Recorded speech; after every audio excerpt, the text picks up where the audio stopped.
Pinaghanap na ng Manila Police District ang mga suspect na nakapatay sa isang 20 anyos na criminology student na si Randall Bonifacio, residente ng Pilar Street sa Tondo matapos sa gulpihin sa lungsod ng Maynila.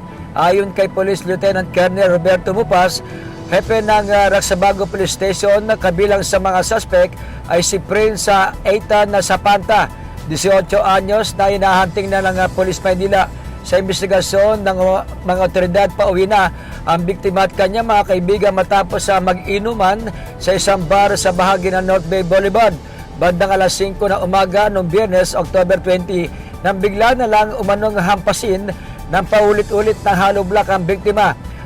Agad na tumakas ang mga suspect at isinugod sa Tondo Medical Center ang biktima kung saan siya namatay kinabukasan. Ayon sa MPD, batay sa salaysay ng kapatid ng biktima, nabunggo lang si Ramdal lang siya sa mga suspect na papasok sana ng bar. Matapos ito'y bumalik palabas sa suspect kasama na ang grupo ng mga kalalakihan at saka sila binugbog. Nagtamo ng iba't ibang pasa sa ulo at muka ang biktima si Randall Bonifacio dahil sa bugbog ng siyam hanggang 10 suspect na ngayon ay tinutugis na ng mga pulis. Mula sa kauna-unahan sa Pilipinas, DZRH, ito si Boy Gonzales, tuloy-tuloy sa pagbabalita, tuloy-tuloy sa serbisyo, sama-sama tayo Pilipino.